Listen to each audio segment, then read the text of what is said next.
You're tuning into Black and White Sports on YouTube. The no-holds-barred truth on sports. The main event starts now. I'm back. Rudrance for Black and White Sports 2. Let's talk about the 49ers and Trey Lance, because the 49ers just slipped out a statement that is like, wait a minute, what? What is happening right now? It seems that Trey Lance's ankle issue, we don't exactly know how that's coming along, okay? In fact, evidently multiple doctors are involved in this. And, of course, he was out for the season with a really, really awful ankle injury we saw earlier in the year. Jimmy G came back in, triumphantly started having what looked like might be a career year from Jimmy G.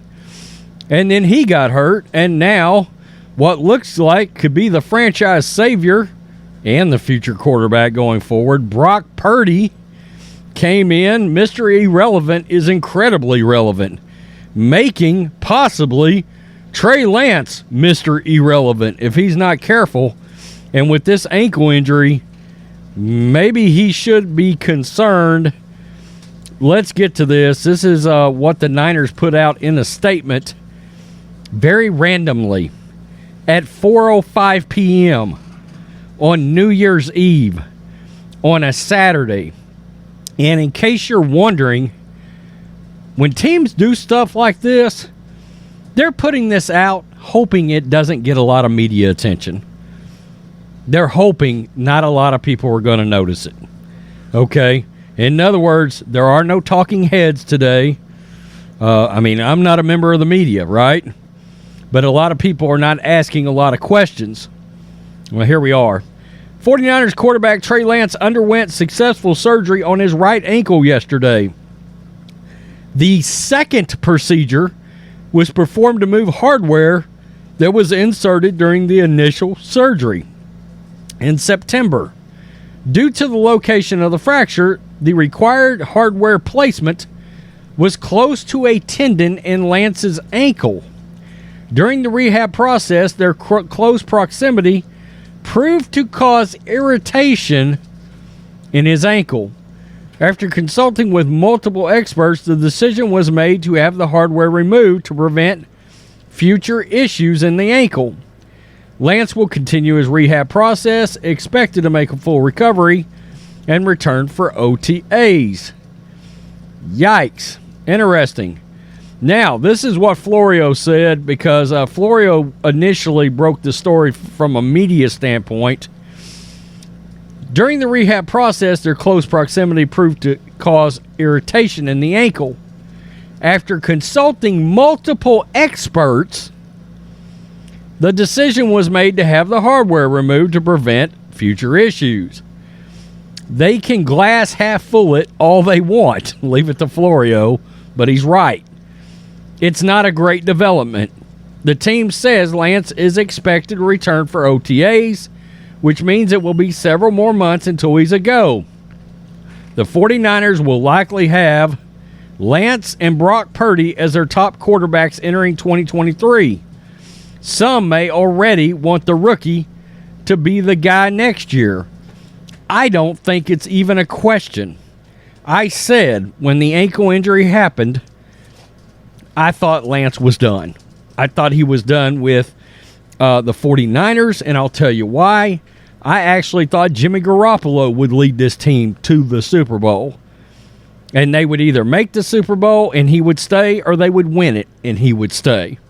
Okay, and if anything else, we were going to be looking up, and Trey Lance was going to be Jordan Love. A guy that the Packers drafted to replace Aaron Rodgers, and now 4 years later is still riding the pine in Green Bay. And it should be noted, a lot of people don't know that Jordan Love can play a lick. All right, in brief competition, he hasn't looked great. Lord knows Trey Lance has not looked good at all. Plain and simple. A lot of this, people will bring up the trade. I don't think it matters. Okay, I don't like that we gave up the assets initially at all. Still don't. But But as long as you've got your franchise quarterback, does not matter. It does not matter, even if it's not this guy, not Trey Lance. Okay? Trey Lance can be the backup, or he can probably request a trade and get out of town to somewhere that might. He better find somewhere with a QB guru and figure out whether or not he can play in the league. I know a lot of fans are out on him. I was always out on him. I thought it was a poor choice. But that's neither here nor there. I hope, what I am hoping with Brock Purdy is if he's successful, let's say he makes the Super Bowl, NFC Championship game, and then comes back next year and has a good year for the 49ers, I hope there is some reevaluation as to how the NFL evaluates quarterbacks, because I don't think nearly enough attention is put on the guy starting a ton of games in college against high-level competition. Okay, this was a Big 12 quarterback. Not Zach Wilson, not BYU. Okay, but I'm talking Kenny Pickett. Go bring up his stats in college. He started a ton of football games. He threw the ball a lot. He's more athletic than people realize. Brock Purdy threw the ball a lot, more athletic than people realize, started a ton of games. Pickett was with Pittsburgh, University of Pittsburgh, and Brock Purdy with Iowa State. Get guys that started and threw the ball a lot in college. Look at the offense they ran. And get a guy with a ton of experience and give him a shot. Sometimes these world-class physical attributes, that's getting teams in trouble. It truly is. In the draft evaluation, they're already doing it. Which future draft picks? Anthony Richardson, Florida. I wouldn't draft him in a million years. He's too raw. Now, the kid that plays for Tennessee, I would take a look at him. I would. Peace. I'm out. Till next time. Thanks for watching the show. Be sure to like, comment, and subscribe. Be sure to tune in next time on Black and White Sports.